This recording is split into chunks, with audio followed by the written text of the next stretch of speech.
दोस्तों, welcome back to my YouTube channel quick pharma. तो आज की वीडियो में हम बात करेंगे अपने टॉपिक फार्माकोपिया के बारे में एंड फार्माकोपिया की हिस्ट्री वगैरह के बारे में बात करेंगे। एंड इसमें हम अपने इंडियन फार्माकोपिया जो कि हमारी आईपी है उसके बारे में मेनली डिस्कस करने वाले हैं। तो अगर एग्जाम में डायरेक्टली आईपी करके आता है, ठीक है, तो आप लोग को इंडियन फार्माकोपिया के बारे में ही लिखना है। अगर नहीं भी आता है फिर भी आप लोग को हिस्ट्री में इंडियन फार्माकोपिया के बारे में लिखना है, ठीक है। तो हम देख रहे हैं अपनी pharmaceutical inorganic chemistry B pharmacy first semester की यूनिट फर्स्ट। तो आज से इसकी बेसिकली हमारी यूनिट फर्स्ट स्टार्ट होने जा रही है। और एक बात आप लोगों को मैं बता दूं, अगर इसका इंट्रोडक्शन वाला पार्ट अगर आप लोगों ने नहीं देखा, इसका हमने ब्रीफ इंट्रो समझाया हुआ है आप लोगों को और सिलेबस का भी सब कुछ समझाया हुआ। अगर आप लोगों ने नहीं देखा है तो आप लोगों के वीडियो की लिंक आप लोगों को डिस्क्रिप्शन बॉक्स में मिल जाएगी, वहाँ से आप लोग चेकआउट कर सकते हैं। एंड इसके जो नोट्स वगैरह होंगे आप लोग को टेलीग्राम चैनल पे फ्रीली मिल जाएंगे।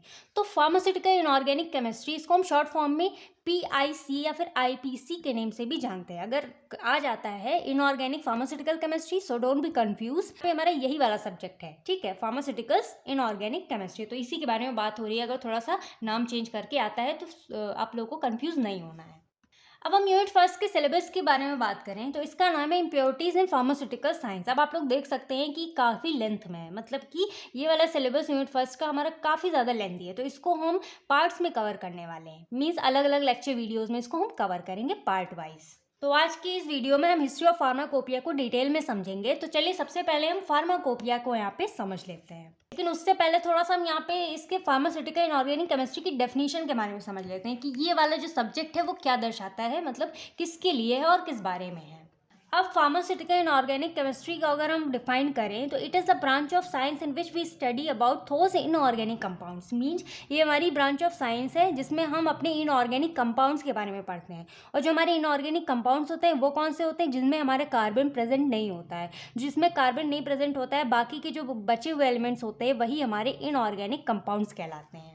मीन्स जिसमें कार्बन प्रेजेंट नहीं है दैट कॉल्ड इनऑर्गेनिक कंपाउंड्स, और जिसमें कार्बन प्रेजेंट है that is called organic compounds. तो एक तो ये सारी चीज़ें हमारी फार्मास्यूटिकल मीन्स फार्मेसी से रिलेटेड है, तो हम उन इनऑर्गेनिक कंपाउंड्स को यूज़ करते हैं किसी भी ड्रग और मेडिसिन की प्रिपरेशन में। Means inorganic compounds which helps to prepare a drug और मेडिसिन, जिसको हम ड्रग और मेडिसिन बनाने में काफ़ी ज़्यादा यूज़ करते हैं, उसके बारे में हम यहाँ पे पढ़ने वाले हैं। तो वही हमारा क्या कहलाता है? फार्मास्यूटिकल इनऑर्गेनिक केमिस्ट्री कहलाती है। अब इसका एग्जांपल आ जाता है हमारा NaCl, जो कि हमारा नॉर्मल सॉल्ट होता है। तो जो हमारा सॉल्ट होता है वो हमारी काफ़ी ज़्यादा प्रिपरेशंस में यूज़ किया जाता है। मतलब लेबोरेटरी में अगर आप लोग जाएंगे लैब वगैरह में तो सबसे ज़्यादा आप लोग देखेंगे कि हर फॉर्मुलेशन में आप लोग को नमक का काफ़ी ज़्यादा यूज़ होगा। फिर हमारा आ जाता है HCl, sodium bicarbonate, copper sulphate, जो कि हमारे एमेटिक्स में होता है, HCl जो हमारे एसिडिफायर्स में होता है, ठीक है। तो यही सारे हमारे कुछ इनऑर्गेनिक कंपाउंड्स होते हैं जो कि हमारे फार्मास्यूटिकल इनऑर्गेनिक केमिस्ट्री में काम आते हैं, ठीक है। और आप लोगों को प्रीवियस वीडियो अगर आप लोग नहीं देखे तो उसको चेकआउट करिए, उसमें हमने सारा डिटेल्स में समझाया हुआ है, तो आप लोगों को ज़्यादा समझ में आएगा। ये तो थोड़ा सा हमने यहाँ पे फिर से एक मतलब रिवीजन करा दिया आप लोगों को, ठीक है। तो अब हम चलते हैं फार्माकोपिया की ओर। अब हम यहाँ पे बात करेंगे किसकी? जो हमारा यहाँ पे टॉपिक है फार्माकोपिया। अब जब हम फार्माकोपिया की बात करें तो जो हमारा फार्माकोपिया होता है वो हमारी 2 वर्ड्स में डिवाइड होता है। एक हमारा होता है फार्माको, एक हमारा होता है पोइया, ठीक है। तो फार्माको मतलब होता है फार्माकॉन। फार्माकॉन का मतलब क्या होता है? जो हमारी ड्रग्स होती है, ठीक है। और पोइया का मतलब क्या होता है? टू मेक, मतलब हाउ टू मेक मेडिसिन और ड्रग। तो दोनों को वर्ड को अगर हम कंबाइन कर दें तो इसका मतलब यही होता है कि फार्माकॉन मतलब ड्रग और पोया मतलब टू मेक, तो मतलब कि हम ड्रग को कैसे बना रहे हैं, ठीक है। उसी को ये हम फार्माकोपिया के अंदर पढ़ते हैं कि जो ड्रग है या मेडिसिन है तो उसको हम कैसे फॉर्मुलेट कर रहे हैं, उसको हम कैसे प्रिपेयर कर रहे हैं, वही सारी चीज़ें हम कहाँ पे पढ़ते हैं? फार्माकोपिया के अंदर। अब फार्माकोपिया एक्चुअल में होती क्या है? ये हमारी एक स्टैंडर्ड बुक होती है या फिर मतलब किताब बोल सकते हैं, ठीक है। तो ये हमारी क्या होती है? एक स्टैंडर्ड बुक कहलाई जाती है। तो सिंपल भाषा में समझे तो फार्माकोपिया हमारी एक ऐसी स्टैंडर्ड बुक होती है जिसमें हम स्टडी करते हैं कि हम अपनी मेडिसिन या फिर ड्रग को कैसे बनाएंगे। अब एग्जाम्पल से समझिए तो मान लीजिए जैसे कि हमें PCM बनाना है, ठीक है। PCM मतलब पैरासीटामोल बनाना है, ठीक है। अब पैरासीटामोल बनाना तो आता नहीं है और ना हमको पता है कि उसमें कौन कौन से इंग्रेडिएंट यूज़ हो रहे हैं, तो उसको हम किसी चीज़ का रेफरेंस लेके तो बनाते हैं, मतलब कि किसी बुक से पढ़ते हैं कि इसमें हमारे कौन कौन से इंग्रेडिएंट हैं, मेथड क्या है बनाने का, तो वो सारी चीज़ें हम कहाँ से, एक स्टैंडर्ड बुक से पढ़ते हैं। ऐसे बहुत सारी अलग अलग डिफरेंट डिफरेंट बुक्स आती हैं, तो उसमें कुछ गलत भी लिखा होता है। तो फार्माकोपिया हमारी एक ऐसी स्टैंडर्ड बुक कहलाई जाती है जिसमें हमारी सारी जितनी भी ड्रग मेडिसिन होती हैं उसमें हमारी सारी मतलब मेंशन रहता है कि उसको हमें कैसे बनाना है। तो ये हमारी इसीलिए एक स्टैंडर्ड बुक कहलाई जाती है जो कि हमारी एकदम करेक्ट होती है, जिसका यूज़ करके हम किसी भी ड्रग या फिर मेडिसिन का फॉर्मुलेशन कर सकते हैं। तो ये हमारी एक ऑफिशियल बुक कहलाई जाती है जो कि हमारी गवर्नमेंट के थ्रू ऑथराइज्ड होती है। तो फार्माकोपिया की अगर हम डेफिनेशन पढ़ें तो it can be defined as a book of standard, मतलब कि हमारी एक स्टैंडर्ड बुक कहलाई जाती है जो कि हमारी किसके लिए एप्लीकेबल होती है, drugs and their common doses form के लिए एप्लीकेबल होती है। And pharmaceutical ads publish in a country under the authority of its own government, इसकी एक ओन गवर्नमेंट होती है जिससे थ्रू ये ऑथराइज होती है हमारी ये बुक, और इसको पब्लिश किया जाता है किसके लिए, फार्मास्यूटिकल्स, मतलब जितनी हमारी फार्मेसी से रिलेटेड ड्रग या फिर मेडिसिन होती हैं उसमें जितनी भी इन्फॉर्मेशन होती है वो हमारी सारी की सारी एकदम करेक्ट इन्फॉर्मेशन हमारे फार्माकोपिया की बुक के अंदर पाई जाती है। अब इसकी हमारी एक और डेफिनेशन आ जाती है, अगर आप लोग चाहें तो कोई सी भी डेफिनेशन लेके आ सकते हैं क्योंकि फार्माकोपिया की डेफिनेशन कभी कभी पूछ लिया जाता है। तो the term pharmacopoeia comes from the Greek word Pharmacon, ये हमारा एक ग्रीक वर्ड है जो कि हमारा किससे आया हुआ है, फार्माकॉन से, जिसका मतलब होता है ड्रग, और पिया का मतलब होता है टू मेक, जिससे हम ड्रग का फॉर्मुलेशन करते हैं, कि जिससे हम ड्रग को कैसे बनाते हैं, ठीक है। So it can be defined as it is a standard official book, ये हमारी एक ऑफिशियल बुक होती है जो कि हमारे बहुत सारे फॉर्मूलाज को कंटेन करती है, इसमें हमारे बहुत सारे फॉर्मूला प्रेजेंट होते हैं, इसके बारे में हम स्टडी करते हैं। मोनोग्राफ्स, हमारे कई सारे मोनोग्राफ्स होते हैं, मोनोग्राफ मतलब होता है हमारी बहुत सारी इन्फॉर्मेशन और डिटेल्स ड्रग के बारे में लिखी हुई होती है about to make a drug authorise by government, जो कि हमारी ये बुक जो होती है वो हमारे किसके थ्रू ऑथराइज होती है, गवर्नमेंट के द्वारा ऑथराइज होती है। अब एग्जाम्पल में हमारा आ जाता है IP Indian pharmacopoeia, BP British pharmacopoeia, USP हो गया यूनाइटेड स्टेट ऑफ फार्माकोपिया, तो ये हमारी सारी फार्माकोपिया मतलब कहलाई जाती है, ठीक है। और मोनोग्राफ्स का मतलब जैसे कि हमारी जितने भी हमारी कंप्लीट इन्फॉर्मेशन ड्रग के बारे में लिखी हुई है, जैसे पैरासीटामॉल है तो उसमें हम क्या क्या इंग्रेडिएंट यूज़ कर रहे हैं, कौन कौन से मेथड उसमें यूज़ कर रहे हैं, क्या सारी चीज़ें, सारी डिटेल वहाँ पे मेंशन होती हैं। तो ये हमारी सारी मतलब फार्माकोपियाज होती हैं। तो यहाँ पे मेनली हम किसके बारे में पढ़ने वाले हैं, अपने इंडियन फार्माकोपिया के बारे में पढ़ने वाले हैं।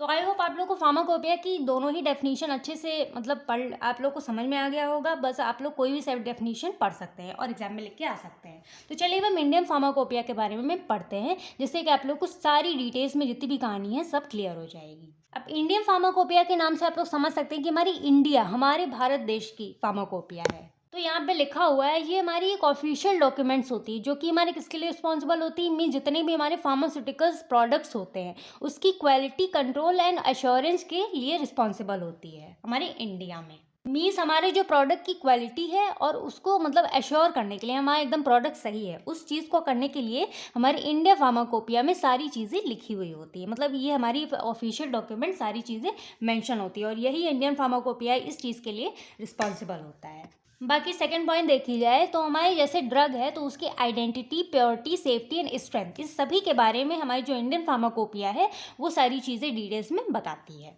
बाकी जो हमारी इंडियन फार्माकोपिया है ये हमारी अप्रूव्ड की गई थी under the second schedule of the drug and cosmetic act.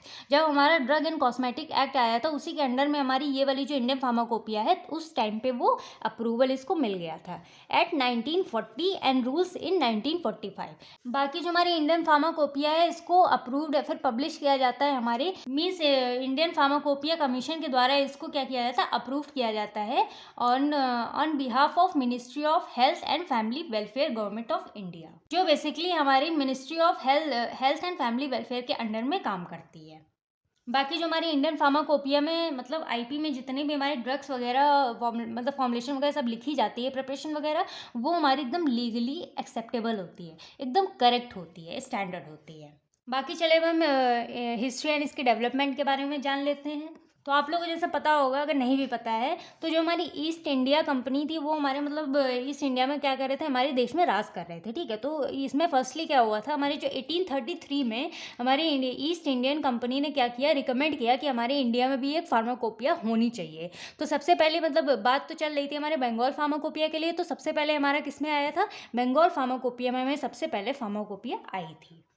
तो ये सबसे पहले हमारे 1833 में हुआ था। एंड उसके बाद जो हमारे बीपी मतलब ब्रिटिश फार्माकोपिया, जो हमारे मतलब उस टाइम पे हमारे क्या था, ब्रिटिश लोग हमारे देश पे राज कर रहे थे, तो उन्होंने क्या किया, अब मतलब हम लोग भारत देश में उन्होंने अपनी ही मतलब फार्माकोपिया, ऑफिशियल फार्माकोपिया 1855 में क्या कर दिया, पब्लिश कर दिया था। तो इंडिया में सबसे पहली फार्माकोपिया हमारे 1885 में ब्रिटिश के थ्रू लागू किया गया था, हमारी जो फार्माकोपिया थी। उसके बाद 1948 में मतलब कि जब हमारा देश आज़ाद हुआ था, उसके बाद 1948 में हमारी एक मतलब इंडिया में एक कमेटी बैठाई गई थी जिसका नाम था इंडियन फार्माकोपिया कमेटी। तो कमेटी ने ये डिसाइड किया था कि हमारे इंडिया में भी एक मतलब फार्माकोपिया होनी चाहिए। तो हमारी क्या होनी मतलब एक आईपी इंडियन फार्माकोपिया लागू होनी चाहिए। तो उस चीज़ को यहाँ पे पब्लिश किया गया था। हमारे इंडिया में सब लोग चाह रहे थे कि ये ब्रिटिश फार्माकोपिया हटा के हमारी खुद की इंडियन फार्माकोपिया आनी चाहिए। उसके बाद हमारे 1955 में सबसे पहला एडिशन आया था हमारे इंडियन फार्माकोपिया का, जो कि हमारे इसमें पब्लिश हुई थी 1955 में बाई आईपीसी। आईपीसी मतलब इंडियन फार्माकोपिया कमीशन के द्वारा ही हमारे इंडिया में फर्स्ट एडिशन आया था हमारे फार्माकोपिया का इन 1955। उसके बाद हमारे यहाँ पे मोनोग्राफ को ये कंटेन करती है जो हमारे इंडियन फार्माकोपिया है, जिसके अंदर हमारा सब कुछ आता है, हमने पहले ही बता दिया। List of drug and related substance, मतलब सब्सटेंस से रिलेटेड सारी चीज़ें लिखी होती हैं, ड्रग्स की लिस्ट लिखी होती है, एंड सोर्सेज, टेस्ट, फॉर्मूलाज के बारे में सब कुछ लिखा हुआ होता है, यूजेस, डोजेज एंड स्टोरेज कैसे करना है, वो सारी चीज़ें लिखी हुई होती है। These information basically use as a reference standard for laboratory. इसको हम एज अ रेफरेंस की तरह यूज़ करते हैं अपने लेबोरेटरी में, इंडस्ट्री एंड एकेडमिक इंस्टीट्यूशन, मतलब कि इंडस्ट्री में भी इसको हम एज अ स्टैंडर्ड की तरह यूज़ करते हैं। मैं रेफरेंस स्टैंडर्ड जिसको हम एज अ रेफरेंस स्टैंडर्ड की तरह यूज़ करते हैं अपनी इंडस्ट्री में भी, और जो हमारे एकेडमिक इंस्टीट्यूशन मतलब कॉलेजेस वगैरह में भी हमारे ये चलता है। तो ये सारी चीज़ें तो हमारी हिस्ट्री एंड डेवलपमेंट के बारे में होगी। अब हम यहाँ पे देख लेते हैं कि हमारे इंडिया में कौन कौन से एडिशंस कब आए हैं ऑफ इंडियन फार्माकोपिया, मतलब आईपी के कौन कौन से एडिशन हमारे कब पब्लिश हुए हैं, and several addendum and supplement are perform. ये सारी चीज़ों के बारे में चलिए हम यहाँ पे देख लेते हैं। तो ये हमारे इंडियन फार्माकोपिया एडिशंस हैं। अब जैसे कि हमारी फर्स्ट एडिशन आई थी हमारे किसमें 1955 में इंडियन फार्माकोपिया की, ठीक है। अब जैसे उसमें कुछ हमारी करेक्टनेस भी करनी रहती थी, उसमें हम क्या करते थे, कुछ सप्लीमेंट्स का यूज़ कर लेते थे। तो ये हमारी इंडियन फार्माकोपिया के सभी के सभी एडिशंस हैं। अब तक की हमारे 8 एडिशंस यहाँ हमारे इंडिया में पब्लिश हो चुके हैं। बाकी इसके ईयर वगैरह सब कुछ यहाँ पे मेंशन है। तो सबसे पहला एडिशन हमारा आया था 1955 में, एंड इसके जो सप्लीमेंट्स वगैरह आए थे ये हमारे 1960 में आए थे, और इसके मोनोग्राफ हमारे 986 आए थे। इसकी जो वॉल्यूम थी किताब की, मतलब जो हमारे बुक की वॉल्यूम थी, वो नंबर ऑफ वॉल्यूम 2 थी, ठीक है। अब उसके बाद सेकेंड एडिशन हमारा कब आया था, 1966 में। इसका जो सप्लीमेंट था वो 1975 में आया था। इसके मोनोग्राफ्स हमारे 890 थे, और इसके जो नंबर ऑफ वॉल्यूम्स है ये हमारी 3 थे। अब आप लोग को एक मज़े की बात बताऊं, तो जैसे कि आप लोगों ने कभी सोचा है कि जो हमारी इंडियन फार्माकोपिया जो स्टैंडर्ड एक ऑफिशियल बुक है वो हमारी कितने रेंज में आती है, तो लगभग ये हमारी 50,000 के रेंज में आती है, बहुत ही ज़्यादा कॉस्टली होती है। और वो हमारी काफ़ी वाइडर होती है, मीन्स बहुत ज़्यादा मोटी होती है, बिकॉज ऑफ उसमें हमारे जितने भी फार्मेसी से रिलेटेड ड्रग हैं और फार्मूलाज वगैरह सब कुछ उसमें मेंशन होते हैं, कोई चीज़ उसमें बची नहीं होती है जो हमारे फार्मेसी से रिलेटेड मेंशन ना हो। फिर थर्ड एडिशन हमारा आया था 1985 में। एडेनम सबसे पहला आया था हमारा 1989 में, फिर एडेनम आया था सेकेंडली जो था हमारा 1991 में। इसके मोनोग्राफ हमारे कितने थे, 261 थे। बाकी इसके जो नंबर ऑफ वॉल्यूम्स थे ये हमारे 2 दिए गए थे। फिर फोर्थ एडिशन हमारा आया था 1966 में। इसके 3 एडेनम थे। सबसे पहला था एडेनम 2000 में आया था, फिर सेकेंड एडेनम आया था 2002 में, फिर थर्ड एडेनम आया था हमारे 2005 में। इसके मोनोग्राफ हमारे लगभग 1149 थे, और बाकी इसके जो नंबर ऑफ वॉल्यूम थे वो हमारे 3 थे। फिफ्थ एडिशन हमारा आया था 207 में, एडनम आया था हमारा इसका 208 में, और मोनोग्राफ इसके 271 थे। बाकी इसके जो वॉल्यूम दी गई थी हमारी 3 थी। फिर सिक्स एडिशन हमारा आया था 210 में, एडनम इसके 2012 में आए थे, और इसके जो मोनोग्राफ्स वो 52 थे, और जो नंबर ऑफ वॉल्यूम्स है इसकी 3 थी। फिर सेवन्थ एडिशन 2014 में आया था, फिर एडनम इसकी 2015 में आया था। उसके बाद एडनम इसका जो सेकेंड एडनम था ये हमारा 2016 में आया था। बाकी इसके जो मोनोग्राफ्स थे वो 577 थे और इसके जो नंबर ऑफ वॉल्यूम थी वो हमारी 4 थी। फिर 8th एडिशन जो कि हमारा लास्ट एडिशन है, वो हमारा लास्ट एडिशन जो आया था इंडियन फार्माकोपिया का, वो हमारा 2018 में आया था। इसका एडनम आया था हमारे किसमें 2019 में। मोनोग्राफ इसके 220 थे और नंबर ऑफ वॉल्यूम इसके 4 थे। तो जो हमारा इंडियन फार्माकोपिया का सबसे लेटेस्ट एडिशन है वो हमारा 8th एडिशन है, जो कि हमारा 2018 में आया हुआ है। तो ये हमारी इंडियन फार्माकोपिया एडिशंस के बारे में था सब कुछ, ठीक है, फर्स्ट टू लास्ट। तो ये हमारा हिस्ट्री में काफ़ी बार पूछा जाता है। बाकी इसको एग्जाम में अगर आता है तो आपको इसकी पूरी इन्फॉर्मेशन लिख के आनी पड़ेगी, बिकॉज इसको आप लोग को रट्टा ही मारना ही पड़ेगा अगर मतलब हिस्ट्री पूछ ली जाती है तो जैसे कि अगर हमारा एग्जाम में 10 मार्क्स में आता है तो यहाँ पे सबसे पहले आप लोग फार्माकोपिया का इंट्रोडक्शन देंगे, ठीक है, मतलब इसकी जो डेफिनेशन है उसके बारे में लिखेंगे, कोई सी भी डेफिनेशन लिख सकते हैं जो आप लोग को ईजी लगे। फिर उसके बाद इंडियन फार्माकोपिया के बारे में लिखना है, ठीक है, कंप्लीट। तो थोड़ी थोड़ी सी बातें मैंने वैसे भी लिखी हुई है, ज़्यादा लेंदी नहीं किया है। फिर हिस्ट्री एंड डेवलपमेंट इसके बारे में लिख सकते हैं आप सब कुछ, ठीक है। फिर इंडियन फार्माकोपिया एडिशन की ये पूरा चार्ट आप लोगों को बना के आना पड़ेगा। तो आज की वीडियो हम यहीं पे वाइंड अप करते हैं। आई होप आप लोगों को वीडियो कंप्लीट समझ में आ गई होगी। बहुत ही इजी है, बस यहाँ इसमें क्योंकि थ्योरेटिकल टर्म ज़्यादा है तो आप लोगों को इजी लग ही रहा होगा। तो ज़्यादा कुछ नहीं है, बस इसकी आप लोग लेक्चर वाइज वीडियोस देखते रहिएगा। तो मिलता है नेक्स्ट वीडियो में नेक्स्ट टॉपिक के साथ। तब तक के लिए do like share comment and subscribe to my YouTube channel. And video कैसी लगी आप लोग प्लीज़ कमेंट सेक्शन में बताइएगा।